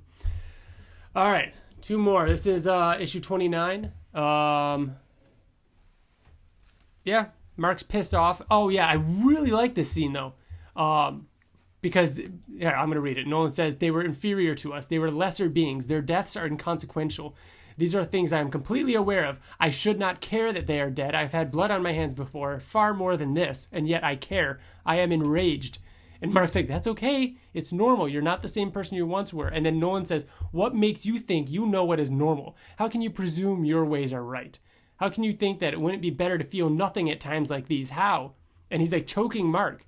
Like, that is such a good introduction into Nolan's brain right now, that he is so conflicted with everything that's going on between what his old ways, his new ways, the way he's feeling. It's such a good scene. Well, because you always think as a human, we can only think one way: morality, right? Like what's right, what's wrong, what's good, what's evil, and no one's like, how do you know what's right? Just because like what you think is right isn't right. Just because he's been raised on what hundreds, if not thousands, of years of one way. Now all of a sudden, after 17 years, someone that's lived 17 years is saying, no, this is the right way. How would you know? Nolan's lived thousands of years. Why would he know any better? You know what I mean? Like, that's that conflict in him. It's so good. But yeah, the Viltrumites show up. Nolan turns his anger towards them. And what proceeds is a crazy fight. Nolan just fucking them up. Mark getting his ass kicked. We do flip away to the clone Mauler poisoning the original because he was treating him like a slave, basically, because he was the one that was the clone. And then we get the famous panel. The clone poisons him. Poisons the original. Mm-hmm. Yeah, that's what I said. Did you say that? Yeah. Oh, okay. But yeah, this awesome 2-page spread. That we get calls back to later on in the series. It was like, geez, it was the issue right before he died. It was the issue he got cut in half, right? Nolan? This? Yeah. The callback? There was a callback in like the 140. It was late. It was definitely late. It was in the last volume. It was yeah. Still amazing looking at each individual panel and seeing Mark just getting destroyed, his mask getting progressively ripped off. I just seeing him get punched in the ribs like that and seeing his bones crack. One? Mark getting uppercutted. Oh yeah, the main picture. Yeah, that's gross. This seems like it's the first really blood covered. Yeah, so we've talked. This is after we've seen the Viltrumites mess up Alan. We've seen that, and that was pretty bloody, but it was like quick. And it was like bam! All of a sudden, his guts are everywhere, and his arms cut off, his eyeballs popping out. So it's like that was bloody. But for some about this is more violent almost, because whereas that was more of an execution, this is just more of a beating, a bloody beating. Like Nolan kills the guy with the receding hairline. That's what happens to him. Oh no, because he wakes up at the end. Anyways, you think he's dead because he just punches both sides of his head. Yeah. And then you get the really, really grody part. Yeah, the next page. I thought that he twists the guy's head around, but I don't think it is. Either he just he grabs him by the head, spins him around, and then headbutts him, and his eye pops out. And they think that it's over. But then Lucan shows up. With his intestines holding his pants out. Up over his intestines. It looks like he needs a belt. It is the grossest fucking thing I have ever seen. Like the next page, oh god, just that him standing over Nolan's body because he knocked him out. It looks like the tail of a thing in Alien. Oh yeah, face hugger. But if you look at how much is actually in his pants, like, and it's just. Look at right here. Look at how much is. It's just so pants. Gross, dude. It's like it's. You know what I've never looked at because I'm always looking at the guts is how broken Nolan is. Yeah, that's what I was about to bring up. He's completely folded in half. The wrong going way. The opposite way. Yeah. Oh wow, he's fucked because up. there is a snap. Look, on the previous page it says snap. He's stepping directly on his back. Yeah, that's what the page is. Yeah. Oh my god, you're right. Because you're always focused on the guts. That's brutal. Well, you focus on the choom, and you think it's just him hitting the ground, but you really don't think about the snap that comes afterwards. He broke his back. Yeah. That's why it takes so long for Nolan to recover. Damn. But yeah, the receding hairline guy, because they all passed out. They're all passed out. The receding hairline guy is still alive. He says it's done, and then passes out. Which I guess we can assume if he doesn't come back, he dies right there. They're all getting carried away. The Viltrumites show up. Nolan tells Mark, read my books, Mark, read my books. And then General Craig shows up and says, we tended to your wounds, and basically puts Mark in charge of Earth until, because you've proven yourself worthy, we're going to let you live. You have 100 years to put things in order. If you don't complete this task, we're going to come and execute you, basically. And Mark's like, whatever, and passes out. He wakes up and flies to Andressa and reveals to her that they've taken Nolan. And that is where issue 29 ends. So yeah, issue 30, and I love how secretive they were being with these covers. So all of these covers didn't give anything away about Nolan or about any. I mean, it is weird that issue what would that be, 25, 26, 27? No, 28 has him holding a baby on an alien planet. Was it that issue? Yeah, no, issue 29 has him holding a baby on an alien planet with Viltrumites around. So you know what I mean? Like if you saw the solicitations like 5 months before, yeah. you know, I would honestly think that it was like a filler comic, and he's like trying to like it's not his. Just We know it's not. baby. We know it's not his baby. Yeah. just trying So to whose save baby could it some be? alien baby. Yeah. Man. So it has been several weeks. Mark has helped rebuild Thraxia.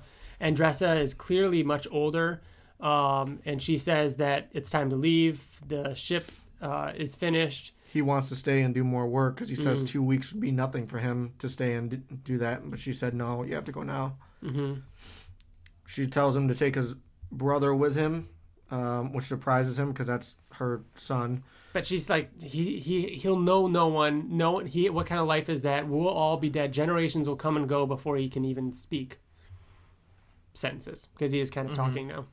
I do like this scene with Debbie saying like, oh, I'm sorry, Amber. He's still not back yet. I know you're worried. I'm worried, blah, blah, blah, blah. And then she says, oh, what was that? Oh, I'm sorry, Eve. I thought you were Amber.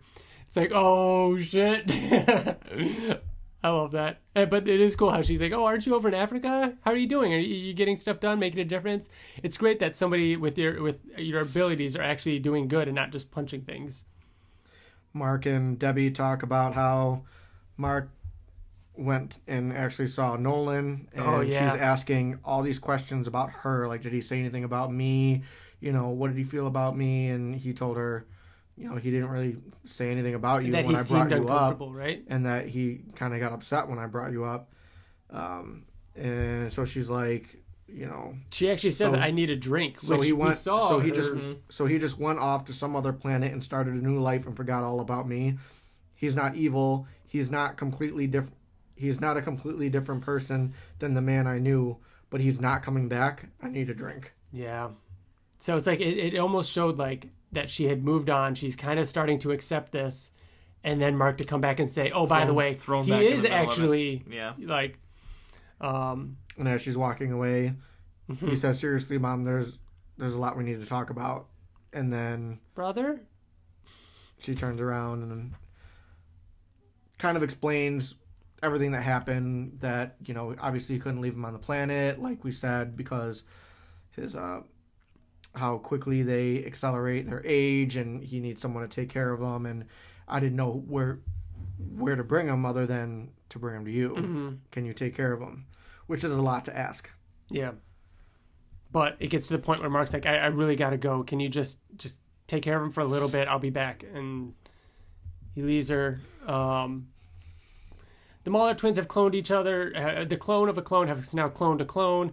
And now they have a new thing to argue about which one is the original clone instead of which one is the original, which they're more productive when they have something to argue about and to compete over. So that was that whole storyline basically.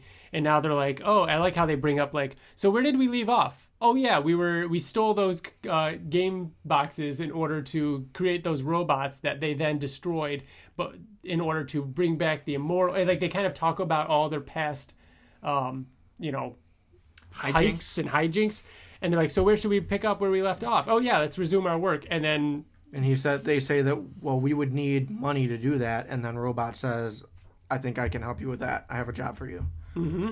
And at this point, we're still not sure. Like, is he a bad guy? Oh, we're convinced he's a bad guy. Think he's a bad guy. He's a bad guy. So cool. Because at this point, we don't understand good guys teaming up with bad guys. Like, it hasn't happened. Yeah. This is the first time that it's really him utilizing, like, the good guys utilizing the bad guys. Mm-hmm. Like we said, Mark left Debbie with the baby. Mark goes and talks with Cecil. They get into it, basically. I mean, they talk up. Mark fills him in on everything. They talk about how... he's saying that you disobeyed me by leaving the planet. Yeah. Don't ever do that again. But I'm glad you did because it all worked out and it was good that you did that and we got information and whatnot, but don't ever do it again. And he's like, well, you're telling me that I didn't do anything wrong and it's good what I did, but you're telling me never to do it again? That doesn't make any sense. And Cecil's saying, I pay you to be here. You need to be here. And he's saying, I trust my own judgment. You pay me. I allow you to pay me because you put me where I need to be. Yeah. But I would be doing this whether you pay me or not. Yep. Which I think I'm going to continue doing what I want to do because I trust my own judgment before I trust yours until I do something wrong. Then maybe I'll turn to you. Yeah. Really good conversation. I like that one a lot. He does also bring up the fact that they'll help with Oliver, like with the baby, like with a tutor and all that, and the adoption papers and something to mask his color changing, which they never actually do. He shows up to William. They say that Rick Sheridan's still missing.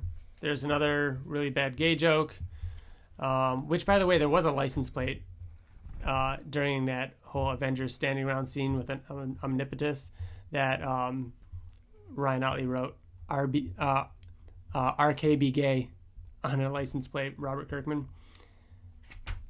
But yeah, again, sign of the times. Mark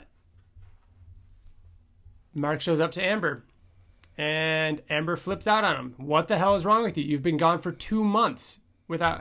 Do you have any idea how worried I was? And Mark's like, sorry, you know how it is. I'm a superhero. That's the deal. And she says, what if I'm not happy with the deal anymore? And Mark has the saddest face It is so he's sad. ever had in this comic. But she assures him that she still loves him. It's okay. She just has a lot of mixed feelings right now. And, She apologizes. She says she didn't mean it like that. Mm-hmm. And she's like, you can see why I would be upset. You understand, right? And Mark says, yeah. And that's how it ends. He says yeah in a way that's like, I'm never going to be able to change. And you're never going to be okay with this. Yeah, like Mark is seeing the future. Right. He loves Amber, but they just can't work. I think that's the moment where Mark's like, this isn't going to work. And but he's going to try one more time. Next time on Invincible, Africa. One of my favorite sections. I'm looking forward to reading it. It's volume 7. TJ, grab that one for me. That one looks thick. Jeez, how many issues is that one? Oh, wow, that one does look thick. Or maybe it's just because it's all green on the spine. Should say issues on the back. This one collects 31 to 35. Oh. So 5. This one was 6. This one was 6, yeah. Wow. No, this one was 5. 5 to 6 to 7 to 8 to 9, 30. 6, that's how math works. Why is this one 31, 32, 34, 35? Why is there more in the back? There might be more in the This has back. to have a huge... Yeah, this has a really big... Oh, it also has the... Oh, yeah, the pact. It has the pact and... Wow, which is a lot longer than I remember. And then a good-sized sketchbook in the back. Yeah, no, 5 issues. I guess that's really quick. Oh, shit, yep. Cool. We got Engstrom Levy next time, too. Don't change it. Come on. I'm not. We've trained ourselves to say Viltrumite. We did. Do you remember? Liz last night said Viltrumite for some reason. I don't know why we were talking about it. You it. guys still say Viltrumite. And she said I don't Viltrumite. think so. No. We say no. We have proof.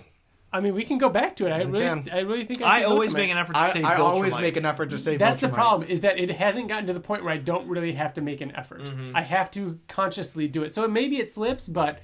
So was it weird when Liz said it? Did you tense up? Yeah, I cringed a little bit when she... and it was so thick. Like, she was like, Voltrumite. And I was like... it was a real deep Voltrumite? Real deep Vol. Oh.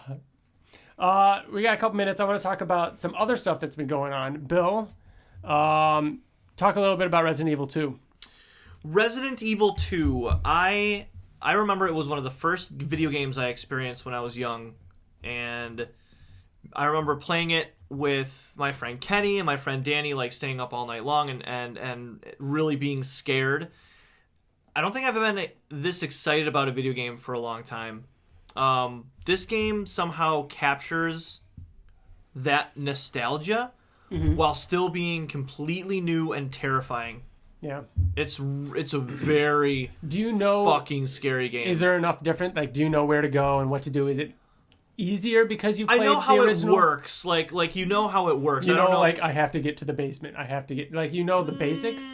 Yeah, like I know. Okay, the police station, the sewers, the lab. Like that's that's the progression of it. But how you do certain things is kind of the puzzles different. completely different. Yeah, they're kind of different. But I know that there's still kind of the like. There's still the chicken goes to the chicken door. There's still the 3 medallions that you have to find, but you find them in different ways. You use them in different ways. But the one thing that they changed is, and I don't think I've played a video game like this before. The Tyrant. And anybody who likes video games probably read this a lot. It follows you around. Once it shows up, it does not stop.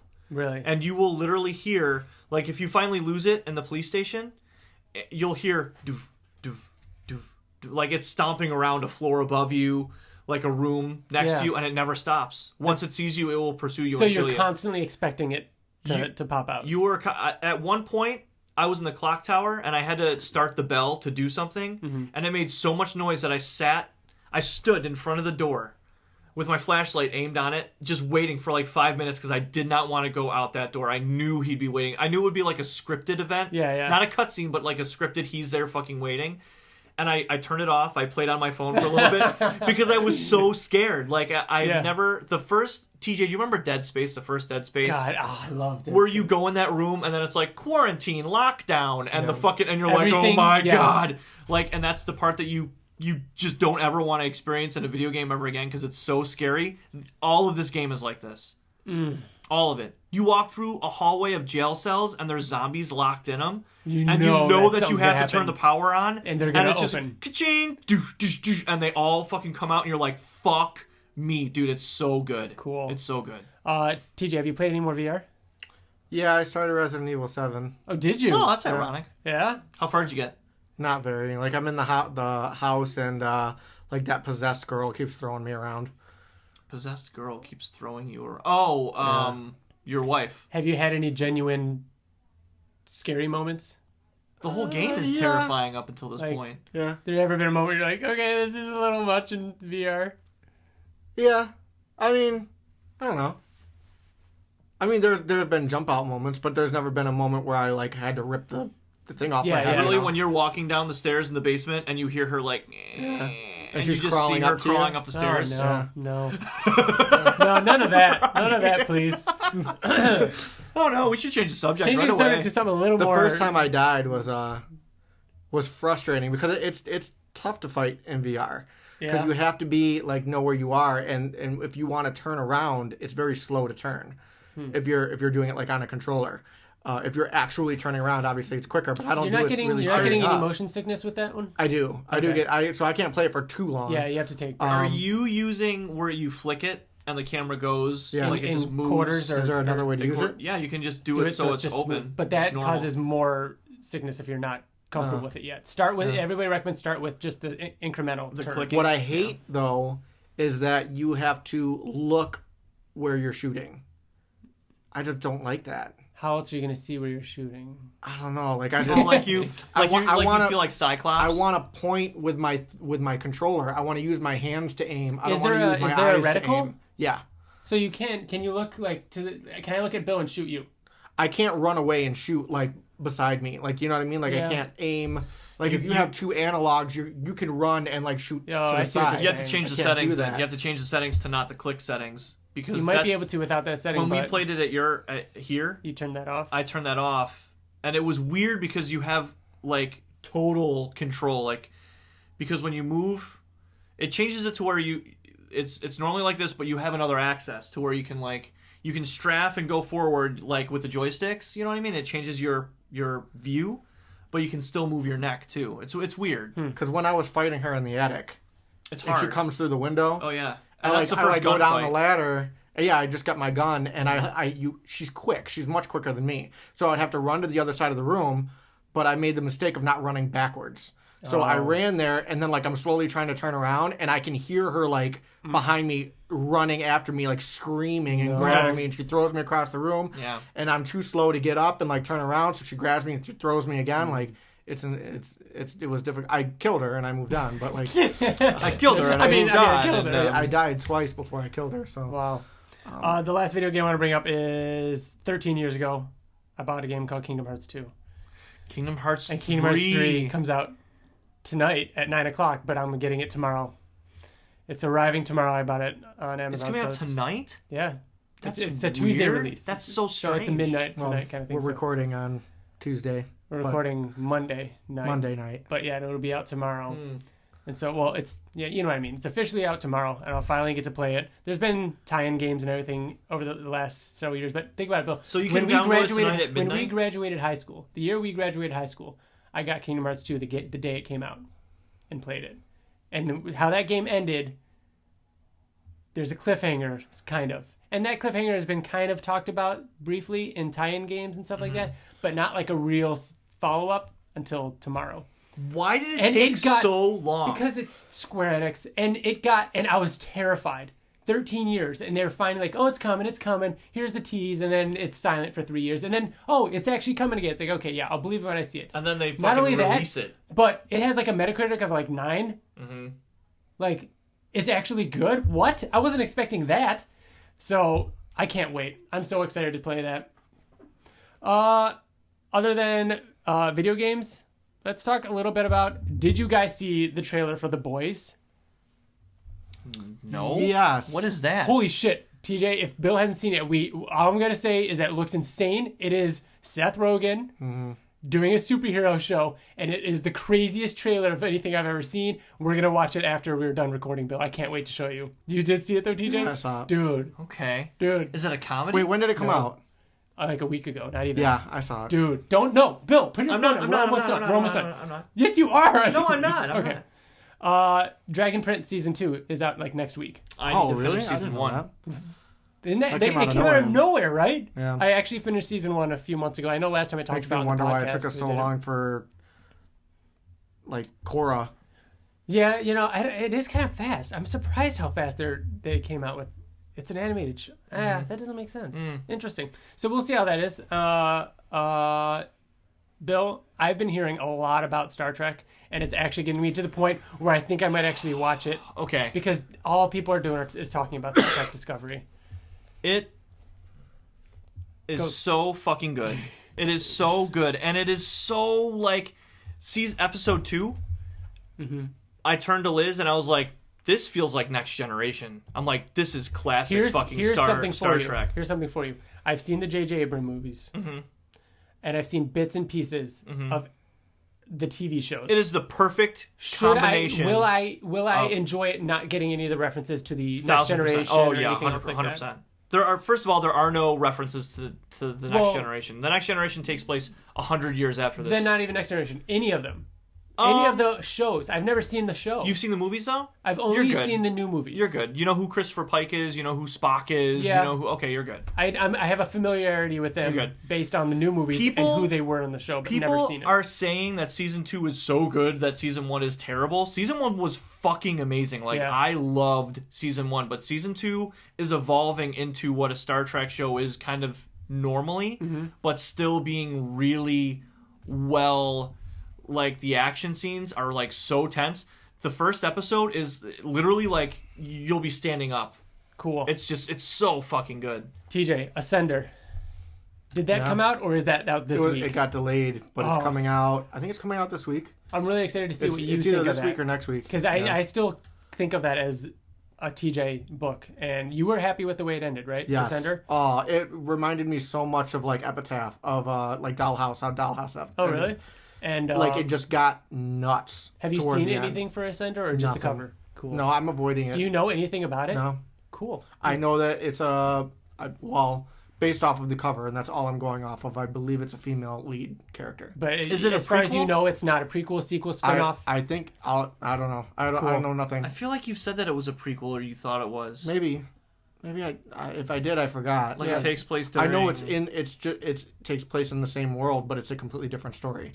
Speaking of comics, I read all 3 issues of Outer Darkness. Dude, it's so good. I fucking know, Dude, right? it's It's really so good. weird though, but it's so so weird. fucking good. It's so weird, but you like after like the first issue, something weird will happen. You'll be like, "Yeah, it did." Like, yes, I'm totally cool with that weird fucking monster thing. Like, it's crazy. Yeah, it's so weird, and the way they talk about everything as a matter of fact kind of thing. Like that's what I'm talking about. Get the Exorcist down there. Mm-hmm. Like go the mathematicians. The mathematicians. Yeah, dude, yeah. Oh, dude, it was really good. I'm excited to keep reading that. But like they talk about in the third issue where you have to have like a certain amount of insurance to go after, like you can go after your soul. Dude, the whole dead thing and bringing people back, like, and you not like how many times you can be revived. It's really cool world. And after finding out what that actually means for that one character, yeah, dude. Oh, bro, it's a really cool world. Yeah. TJ, you gotta check that out. Dude, it's so fucking weird, man. I said I was going to read it before Oblivion song. It's just weird. But see how it's weird how you can't really explain. Yeah. But you just need to keep and that's why I don't feel like saying what we're saying now is spoilers, because it's like none of it makes sense until you're reading it. Until you're reading it. Huh. I couldn't even make sense of it right now to you. But if I were reading it, I'm like, yeah. Like I'm telling you that I read it and I enjoyed it, but I'm struggling to be like, tell me this what thing happened because it's just off the wall. It's batshit. Yeah. Anything else? Movies, TV shows, comics, video games, anything else? Cool. Otherwise, we're gonna wrap it up. No, that's all I got. All good? Mm-hmm. All right, cool. Thanks, everybody, for listening to yet another episode of the Invincible Podcast. Once again, you can email us at theinvinciblepodcast@gmail.com at gmail.com. And you can go to the website, theinvinciblepodcast.com. Find us on Twitter, Facebook, and YouTube. Thank you all for listening. Oh, and we got an outro by this week. It's Wyatt Layne's song. Yeah, again. Big surprise. I was waiting for you to say someone different. Oh, this week it's no, it's Wyatt. Layne. No, it's Wyatt. we love it though. It's so good. His music is awesome. Which you can find, of course, on iTunes, SoundCloud, Spotify, all that good stuff. This one's Boysenberry. Ooh, this is the first. Is it the first or second song on the album? I don't know. I think it's like. I think it's my favorite. Really? I remember thinking that I really, really, really like this song. Play the beginning of it real quick. I mean, it's playing. It's the first song. Yeah, it's the first song. Yep. Yeah. So that's playing right now as we outro this out, and it's gonna kick in a second as soon as we say goodbye. So thank you all for listening. Bye. Bye now. Okay, goodbye.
It's the Other Stuff Show with the guys talking about other stuff. That one It'll never die. joke. It'll never die.